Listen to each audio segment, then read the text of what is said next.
and welcome. This is The Voice for Voice, episode 5, series 2. If you're interested in voice technology, voice smart speakers, then this is the podcast for you, recorded exclusively for your ears in Brixton, London. Hello.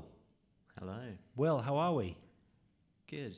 Good. Very pleased to hear it. This is good to be good. Yeah, it's good to be good. So this is episode 5, series 2. The voice train is continuing. When will it stop? I don't think it's ever going to stop. It's never going to stop. This podcast is going to be it's going to become more and more relevant, and get wider traction as voice technology becomes more of a thing. So, how are you doing, Will? Yeah, not too bad. The sun's shining. Can't complain. Yeah, it's quite nice actually. I love this time of year. It's it feels like the year is happening now. January was a bit of a write-off, but February feels like, crisp. Yeah, crisp, in gear, ready to go, ready to pounce. So what are we chatting about today then, Will? So we've got a good lineup today. We're going to be testing Paloma's Bedtime, which is a Paloma skill Faith, by the singer, yeah? Paloma Faith, yes. So this is happening then. So as predicted, artists are now using Alexa as a way of engaging with their audience. Did she create the skill, Will? I don't know, actually. No, We'll okay. have to reach out to her and ask. Yeah, exactly. Okay, cool. It's quite a good skill as well. It is a good skill. And we're going to be talking then about the explosion of audio content and voice assistants' role in that. So podcasts are on the up, and this is partly because voice assistants are making audio content accessible. So obviously Spotify acquired Gimlet Media last week. So we're going to be talking a bit about that. Yeah, interesting. They've obviously got a huge... Spotify will clearly see podcasting as a huge part of their future. And I think potentially Spotify will become the kind of Netflix of... I know that's... Everyone says that. But they will. If you think it's the equivalent, isn't it? Yeah. No, but it's the equivalent. They've got it sewn up, haven't they? So they can create podcasts and they can monetize podcasts and they can distribute podcasts. That's what they're going to do. Okay, what else? Apple have acquired a new voice AI startup called Pullstring. Yeah. I think it was a deal worth about 30 million, and this is supposedly to help boost Siri. Otherwise, I don't know what they would buy it for. But interesting, yeah, because we have been chatting about Siri and how the availability of the HomePod in China. Now this, maybe voice is part of their strategy after all. It's got to be, isn't it? Yeah. Especially with the new AirPods that are coming out, which are supposed to be massive. Well, they haven't made an announcement, but the word on the streets of Brixton is that voice is going to be a huge part of the new next generation of the pods. You use AirPods, don't you? I do, but I lose them. I've lost a lot. Are you stealing my AirPods? No. I've lost... I mean, each to their own, but I wouldn't use them just because you look like... Well, they've gone to the masses now. Everyone's got AirPods. Obviously, when I bought them, no one had them, but now everyone's got... Giselle, have you got any AirPods? No. I'm still some person. No. In this office, everyone's got... But you've got like really boring well, headphones. I've got... you can get a wire which attaches to your AirPods now and clips it into your phone, which means you can't lose them. Oh, really? But yeah, that's what I've got. I know, but your headphones, you look like a kind of like music teacher or something. Oh, what, the Sennheisers? Yeah. So that's what the music... Yeah, I know that they're probably... I'm listening to beautiful sound quality, high fidelity sound wherever I go, but cancelling out the noise. But it's just a shame, I guess. Cutting through the noise. Yeah, exactly. No, it's a shame that they look terrible. But you always said that you wanted pods. Hypocrite. In fact, on this podcast... I did not say I wanted pods. I said I was going to buy you pods, and you said, oh, I'd love that. I didn't say I'd love that. Okay, fine. And have you bought me pods? Well, you don't like them, so... Well, you thought I did, and you haven't. So. Okay, fine. Anyway, some really interesting predictions about voice commerce from Juniper, a consultancy firm. They're predicting it's going to be absolutely massive, and that's been backed up by another by another estimation as well. So we'll be looking at the stats there. Some new data released about the number of third-party Google actions. So we often talked about how Google doesn't seem to encourage third-party developers to develop on the platform, and this is actually reflected in the number of third-party Google actions in comparison to Alexa skills. Yeah. So this will be a really interesting thing to keep an eye on, I think. And it will be interesting to see if Google targets it more aggressively this year, and I think they will. Then we've got a head-to-head, Alexa versus Google, the classic. Yeah, the classic head-to-head, and we're going to try and buy something silly to see if it actually works. Having talked about voice commerce, we'll see what the status quo is at the moment. I like what you did there, kind of linked it all together. You did, yeah, you did. So a lot of work goes into the podcast. We're not just talking about random things. It's all let's talk about the football. Structured. Exactly. So I think, why don't we start by testing our skill of the week? Skills are getting better. I had quite an interesting meeting just then about skills and podcasts with someone from music. So I think voice navigated content. Yeah, a bit of a buzzword. I think so. Right. So let's test it. Alexa, enable Paloma's bedtime. Hello, Paloma Faith here. Are you feeling sleepy? I like her voice. To help you. Welcome to Paloma's bedtime. I've got lullabies, stories, sounds to help you sleep, or even timers. Or I'm always here to just say good night. Which would you like? Lullabies, stories, sounds, or timers? Lullabies. There are 7 lullabies to choose from today. Spoiled. Say, cry baby, I'll be gentle. Bye baby bunting, dream a little dream of me. Hush little baby, twinkle twinkle little star. Or silent night. I'll be gentle. And I'll be there to hold God. you. There's nothing that I won't do. Not that relaxing. 'Cause we all need a little kindness. All this cruelty is so turn that music down. I promise I'll be tender. Turn that music down. So darling, just surrender. I see through all your pretending. So let go, 'cause I can take it all. I take it all. I take it all. 'Cause I'll be gentle. Wow. Bloody hell, didn't expect that. Thanks, Paloma. Thanks, Paloma Faith. And she's gone. Well, so I was right, wasn't I? So I predicted this would happen 12 months ago, that artists would use, or record labels would use Alexa as a way of, I don't know, getting voice content out there, another kind of voice touch point, if you like it. And this is exactly what's happening. So clearly her label have persuaded her to do this, and it's amazing. And interestingly, it's her voice as well. So it's not the Alexa voice. It's her. That's part of the selling point. It wouldn't really work if it was Alexa's voice. No, it wouldn't. No, of course not. But everyone can do this. Everyone can do this. Every single artist. There needs to be a Jay-Z one. There needs to be a Nas one. There needs to be, and it doesn't have to be something as cheesy as bedtime stories. It can be. Whoa, I thought it was quite good. No, it can be about the artist. So it can be, if it's Nas, it can be him talking about like an audio documentary, like a podcast about, I don't know, something that happened in 1991, or the recording of Illmatic, or, his fallout with Jay-Z, content that people find interesting in real time. You could have a rap battle with Jay-Z. Yeah. Who's best, Nas or Jay-Z? It's Jay-Z, isn't it? He's a better businessman. But now, then again, Nas is quite consistent. Like his albums recently, really, really, his last record was really good. He had Kanye, there was a lot of Kanye on it. It's always good. He's such a good rapper. Interestingly, Jay-Z says he doesn't see himself as a musician. He sees himself as an entrepreneur. Really? Yeah.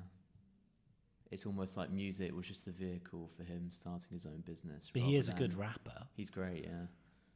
Perhaps a little bit. Anyway, so we approve of that skill. Yeah, Well done, well Paloma done, Paloma. Faith. We're going to be That's reaching great. out to you on our social media platforms, and perhaps you'll listen to this podcast, or perhaps you are listening to this podcast.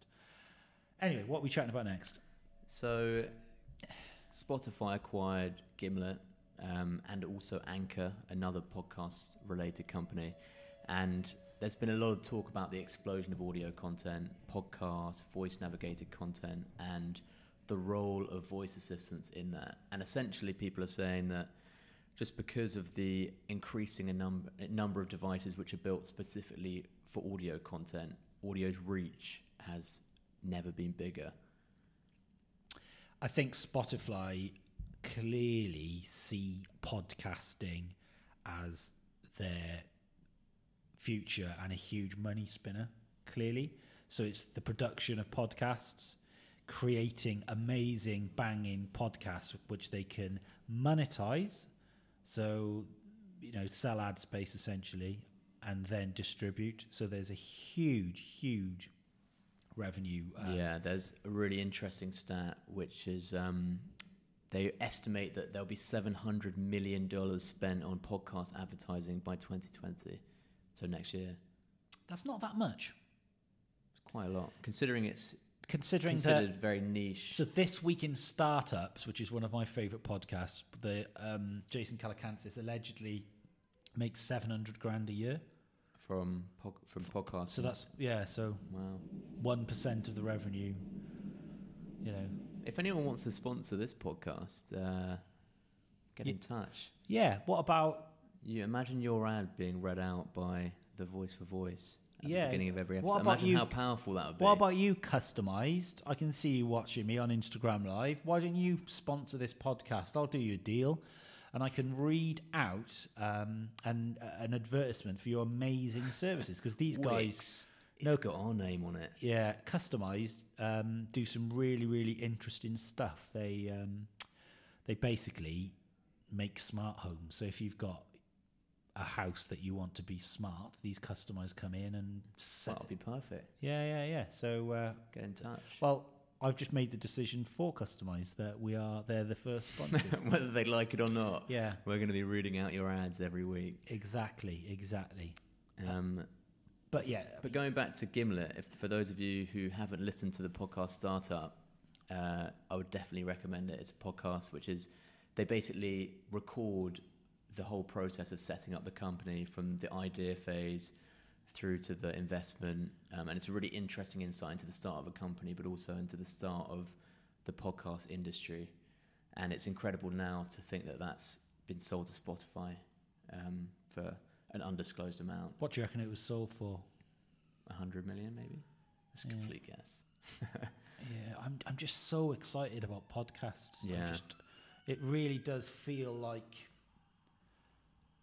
podcasts have been around forever, but people are just starting to wake up to the power of them, and not just the BBC ones, which are obviously going to be good, but it's just the independent spirit of it. The fact that you not two turntables and a microphone, but two microphones and a whatever it is that we plug into. Maybe even the more exciting acquisition by Spotify is Anchor. So apparently they power 40% of the podcasts which are downloaded. Do you want to just explain what Anchor is? It's a kind of platform, a visual interface which allows podcasters to create and share their audio content seamlessly from the app. So it's a good way to create your content, but then also share it. So they're trying to create an ecosystem where you can create your podcast and share it with other people and get listeners. Yeah. So they're not only going to be producing podcasts, but they're also going to be facilitating other people creating podcasts. And this trend isn't just Spotify. Google have announced plans to double podcast listenership.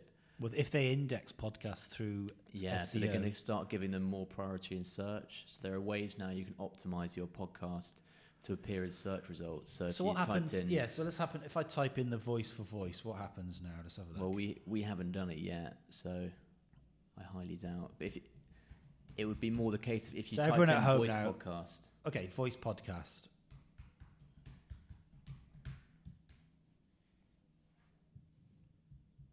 The full voice. What's that? Voice Tech podcast. So the idea, so it hasn't happened there, but the idea is going forward is that you would be able to just click play from the search engine results page without even having to go into the website. So we type in the Voice for Voice podcast, what happens? And what's quite interesting... number one. We are number one for the Voice for Voice podcast. Let's have a look. Which would be alarming if we weren't. But here we go. There I am there. All the episodes. But we really need to be indexed for voice podcast, don't we? Yeah. So this is going to help with discoverability because people who aren't necessarily searching for a podcast will get a podcast result. Yeah. And what does that mean for like micro content, like flash briefings and things like that? Well, that's a separate... So this is obviously the long-form audio content, but thanks to flash briefings... there's going to be an explosion in micro content as well. Really interesting company called, forget its name. Let's see if we've got it here. Witlingo, right. Which has created a tool called Cast Lingo. There've been a few of these. Not a great name. There have been a few apps that allow you to create flash briefings. Yeah, so you basically just allows you to record a flash briefing from your phone. Perhaps we could test that out next week. So you can do it in under 5 minutes. So that takes all the friction away from recording a flash briefing. Cool. Well, it's exciting times. I mean, yeah. The podcasting scene is going to blow up, man. It's going to be huge. But I'm also, telling you. We talked a bit about voice-navigated content last week. Saw a very interesting, listened to a very interesting podcast actually with the CEO of a new company called Telltale. Right. Tellables, sorry. And it specialises in interactive voice stories. So I think that's another medium which is going to go absolutely crazy. Yeah. Cool. All right, what are we chatting about next, Will? So on the subject of acquisitions, Apple have acquired an AI voice startup called Pullstring. This blew up on Twitter, this did. Everyone got really excited about this. So I think you're foolish to rule out Siri from the voice battle. This is further evidence that they haven't given up. And far from, they're going to have a new pool of experts. So Pullstring have been around forever, you know. I think they did voice interactive toys. Yeah, they did. Unless something like Barbie had like a voice interaction. So they've been going. Probably you could call them pioneers of voice. And but their focus, interestingly, if you go on their site, or at least it was Alexa and Google Home. So I think that looks like they're quite influential in that space. So I think it's a tactical move by Apple to really, understand that industry and understand skills and actions, because that they're actually building these things. So, one to keep an eye on. Well, yeah, I mean, I don't know. I think it's the new home. It's the pods, really. If they are kind of really pro Siri, then I think that Apple are going to have a very interesting kind of voice year. But I just can't. Alexa and Google Home are so strong at the moment. They're just so far behind, and the Home Pod is just dreadful. It's just rubbish. So I don't know.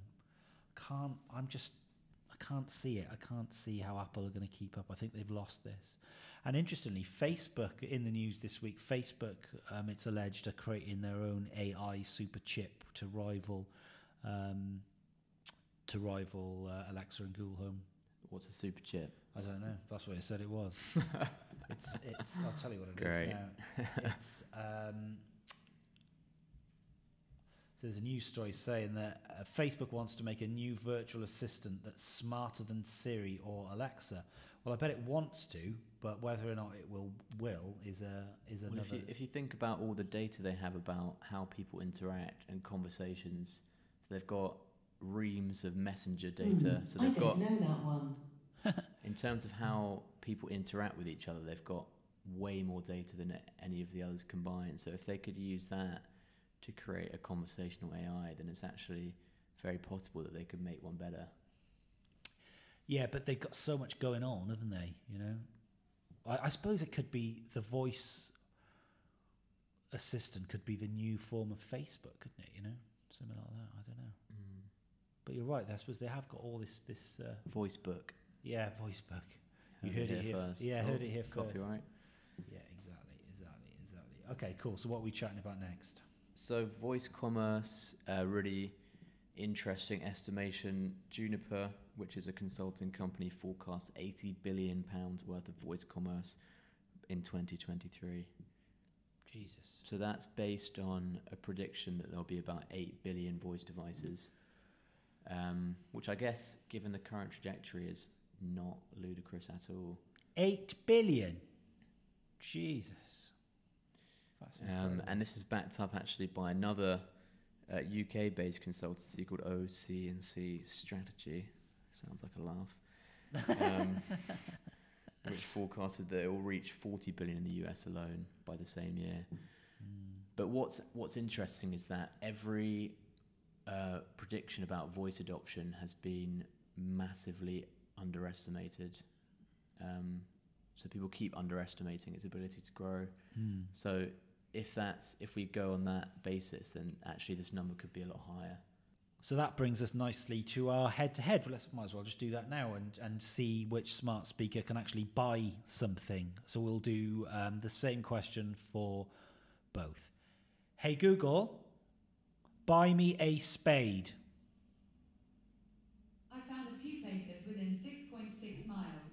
The first one is Argos Brixton Atlantic Road at 16 Atlantic Road, London. The second one is Homebase, London Wandsworth at Swandon Way, London. The third one is Argos 9 Elms at 62 Wandsworth Road, London. Alexa, buy me a spade. Amazon's choice for spade is Spear & Jackson B002W6 Yoke Elements Digging Spade, blue. It's £20.40 on Amazon. Would you like to buy it? No. No. Didn't actually The want top a spade. search result for spade is Spear & Jackson Select Stainless Digging Spade. It's £29.90 on Amazon. Would you like to buy it? Yes.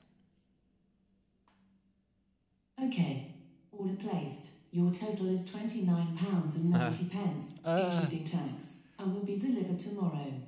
If you change your mind, just ask me to cancel the order. Cancel order. Alexa, cancel order. I don't want a spade. Your last Amazon order was placed today. It has one item in it, Spear & Jackson Spade. Would you like to cancel it? Yes. It's coming through on my email now. Okay, order cancelled. Cool. That's brilliant. Easy. Hey Google, turn volume up to 8. Hey Google, buy me a... what can I ask it? Hey Google, buy me a Jamie Oliver cookbook. I'm afraid I can't find any Chromecasts or cast-enabled TVs linked to your account. You can add devices in the Google Home app. Alexa, buy me a Jamie Oliver cookbook. Based on your order history, I found Rick Stein, Spain, 140 new recipes inspired by my journey off the beaten track. It's £16.15 on Amazon. Would you like to buy it? No. The top search result for Jamie Oliver cookbook is 5 ingredients, quick and easy food. It's £10 on Amazon. Would you like to buy it? No. That's all I can find for Jamie Oliver cookbook right now. Check your Alexa app for more options. She let herself down there a bit. She did a bit. Hey, what else should we ask Google? Sorry, I'm not sure. Okay, well, Alexa is kind of winning this, but they're not, doing that great. What about something a bit more day-to-day, like a Gillette shaver? Hey, Google, buy a Gillette shaver. My apologies, What's a shaver? I don't understand. Hey, Google, buy Gillette shaving cream. I found a few places within 3.3 miles. The first one is Boots at 449 Brixton Road, London.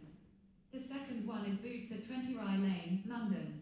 The third one is Superdrug Brixton at 452 to 456 Hey, Google, Brixton Road. stop. Yeah, so basically, Google is good at... Sorry, I'm not... So Google is good at finding you local shops, and Amazon can actually link up to its store and buy things. But we knew that already. So Amazon has definitely won that. But Google, why doesn't Google link up to Google Shopping? I don't really understand that. Yeah, I don't know either. It's just It'll be part of the plan, I'm sure. because that's obvious, isn't it? But you wouldn't have any way of paying unless you linked up your card details somehow. Google Pay. Yeah, that'll probably do it. Yeah. Okay, so they won that. The old Amazon guys won that, and quite rightly so. Quite rightly so. So next we're going to talk about Google Assistant actions and some stats around that. What are the stats, Will? So Google Actions, obviously they're a much less third party than Alexa skills, but VoiceBot have done a good study, and they've discovered that there are 4,253 third party Google Actions, which sounds like a lot, but that's only 7.5% of the total of Alexa skills in the US. So education and reference are the education are the most popular I can see. Games and fun. So 15% of the Google Actions are educational. Interesting. I wonder how that compares to Alexa. I imagine it's probably fairly similar. Maybe more games on Alexa. Yeah. And games... It'd be interesting to compare. Yeah, games and fun is kind of close behind. Kids and family, yeah. It's... As you But kind of what I think is... does this matter, is my question. No. Why not? Because there are skills and there are actions out there, but the majority of them, it's just so early doors, that brands haven't seriously considered voice as something that they're really willing to invest in, but they will, and they'll probably do it later on this year. That's my prediction. I just think it's, the majority of the skills are devs that are just, and actions are devs that are just, creating, like the internet 20 years ago, the sort of websites that were being created, it's very similar, and apps as well. It's in its infancy. Yeah, I agree. I think because a lot of skills and actions are unused, I don't think it matters too much. But where it does matter, I think, is that it signals the commitment of developers to the Alexa platform rather than the Google platform. Yeah, it'll be interesting to see what kind of... We're still waiting for that killer action or skill, aren't we? That thing that gets into the public... I always say this. The public consciousness, and we're still waiting for that to happen. And we're building skills, aren't we, at the moment, and flash briefings, which is good. It feels like it's the market is kind of getting ready for it. It's getting ready for it. Cool. All right, well, that brings to the close another episode of the Voice for Voice podcast. Very, very, very, very enjoyable little session there, little podcast, little cheeky podcast from Brixton. The sun is shining. We'll be back same time next week. Don't forget to leave us a review, and you can connect with me on social media, Geraint John. Give me a follow, and you can find out what we're up to, and anything to do with voice, you're going to hear it here first. So thank you very much, and goodbye.